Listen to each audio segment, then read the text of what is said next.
My name is David Vonderhaar. I'm the studio design director at Treyarch. So David, what have you learned from Advanced Warfare and past Black Ops games you're applying to Black Ops 3?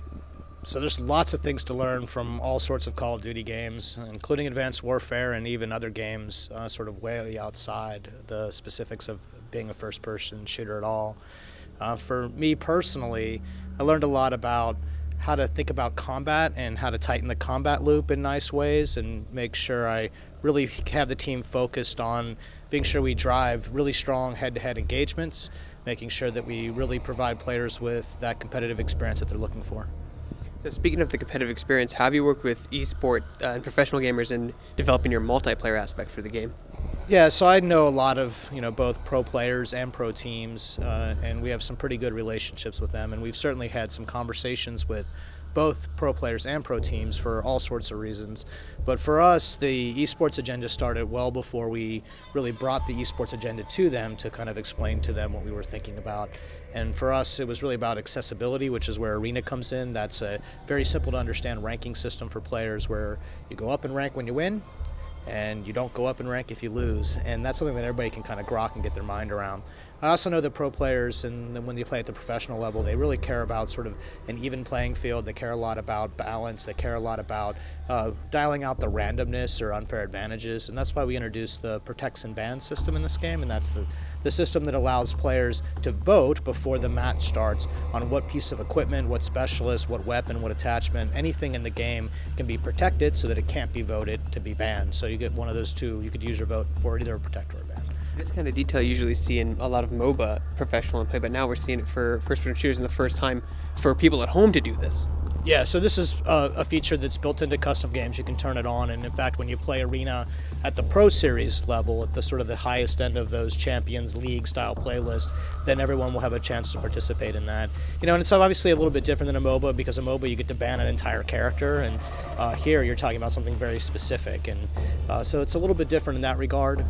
But we think it's fun to give the player agency over the control of the game, right? It's better than sort of straight restricting content.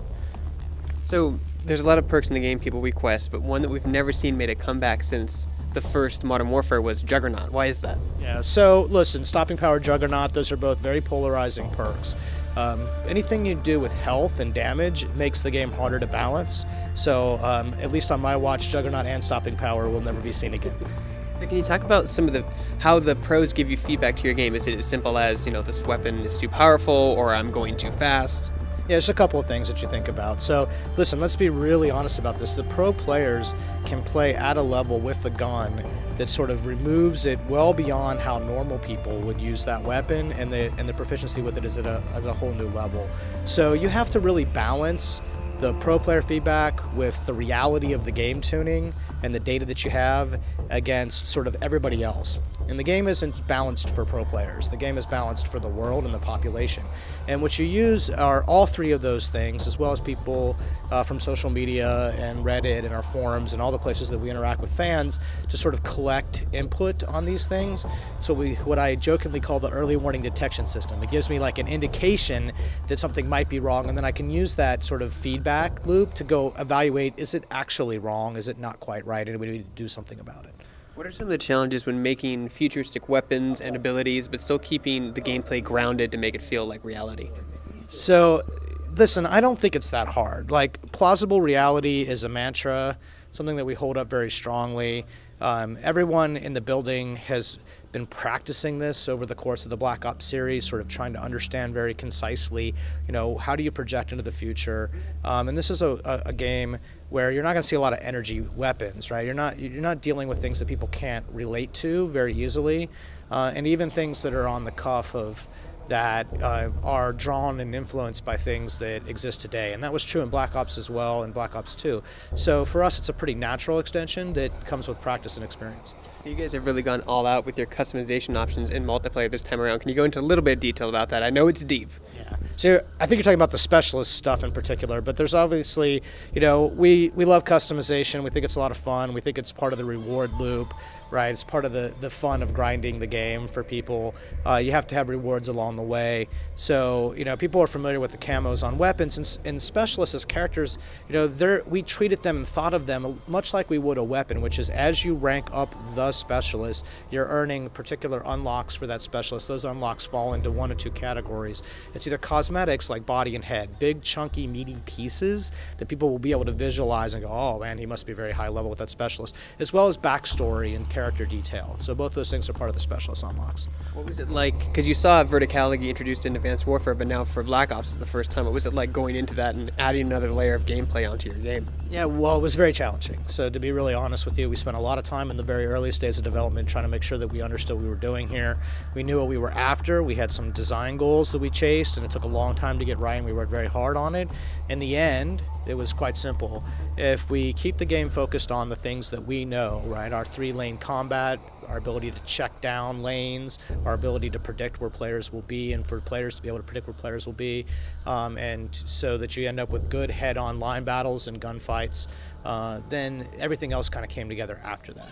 One of the biggest criticisms in every Call of Duty is the spawning system. Have you made any improvements to it in Black Ops 3? Yeah, so we have a really strong spawning system and always have. So we actually have a very dedicated spawn manager that started development on Black Ops, got better in Black Ops 2, and it got better still. So in our spawn management system, what we're doing is we're keeping track of where players die.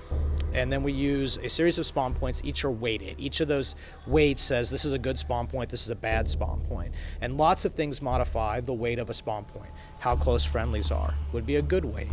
How close it is to your own location of death. Probably not a good location to spawn somebody at. So we go through a pretty significant sort of analysis for spawns. In Black Ops 3, one of the things we worked on with the spawn system is our tools and technology lets us monitor that and make adjustments to it so that we can rapidly iterate in the live environment.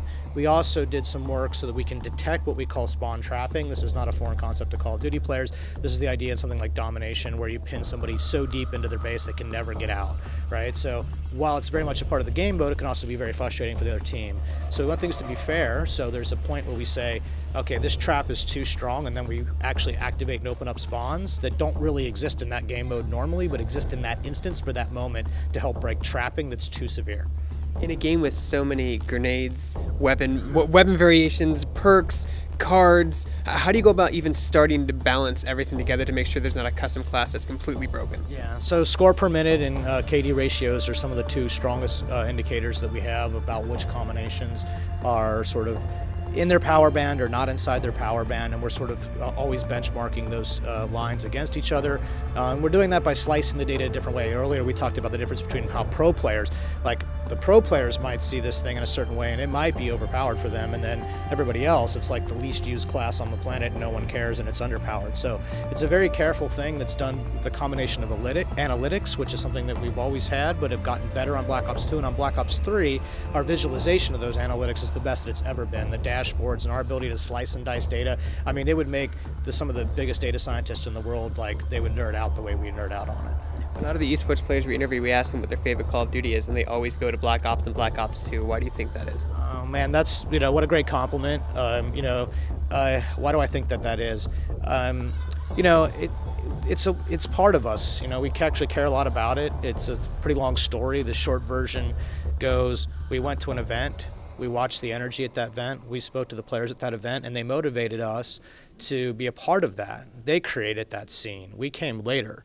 So everything we do for them in a way to help them be more successful, and I think that is appreciated by them in return, and we're working together to make it stronger still for Black Ops 3. There are still people who play Black Ops, the first one, professionally now. How does that make you feel as a game developer? Well, I want you to come play Black Ops 3. I want you all to come play Black Ops 3 because we got a lot of important big stuff we need to get done this year with the eSports agenda.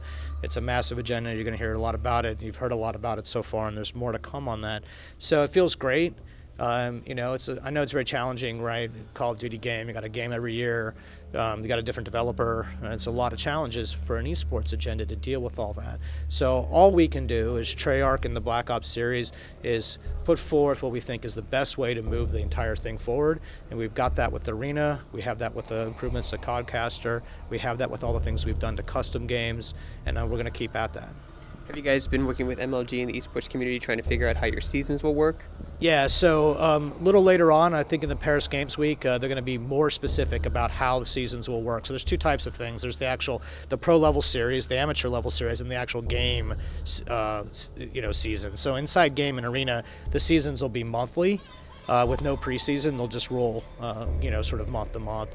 The first November period of time, that's actually, when we're in preseason, that's when we'll set up, we'll test all of our assumptions, we'll be sure the ranking is working the way that we expected it to work with real people, besides just 250 game developers. And then we'll go into December and January, like really cranking through the seasons. Do you have a favorite go-to perk in the game, one that you can't live without, and why?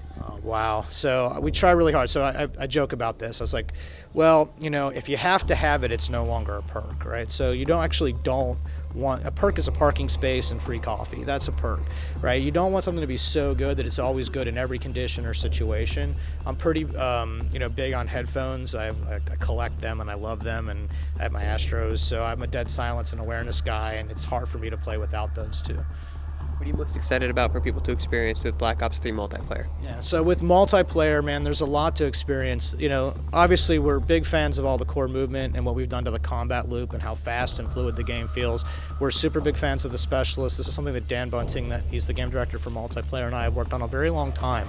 This idea about being able to sort of visualize and understand your character and see, okay, that's Ruin. We know what Ruin is capable of. He might go into overdrive, right? If it's a CTF match, or he might try to gravity spike me. So we love that kind of idea where players can see other players and know something about them, and we can do that in a way that doesn't take away from the character and the player's ability to interact and engage with that character through the creative class and pick 10 and score streak system, which gives all the customization that people expect from a Call of Duty game, so they can still control their gameplay loop. So I'm really excited that players will sort of rally around and find a specialist and debate sort of which ones are the best in which situations. And I think that'll be a lot of fun. And of course, I'm very excited for Arena because it's a ranking system that everybody can participate in. It's not hard to follow, and when you play, you're going to know how to get better. Last question is, I know it's a long shot, but do you ever plan on re-releasing older Black Ops 2 and Black Ops maps redesigned for the Call of Duty 3 mechanics? Yeah, that's a great question. So listen, it actually takes a lot of effort to take a map from a previous game and actually make it make sense in this game. We already announced Nuketown, so that'll give you an indication about the kinds of things that are possible with maps that were not built with this type of movement mechanic and what you can do to them. Will we do others? I would not say no to that. I think there's some fan favorite maps, that they ask me about all the time and they ask us about all the time. But right now, all the maps in the game that you get when you put the disc in, except for Nuketown, are all new, built and designed for this game. Let's get those, let's make sure all those work, and then let's go from there.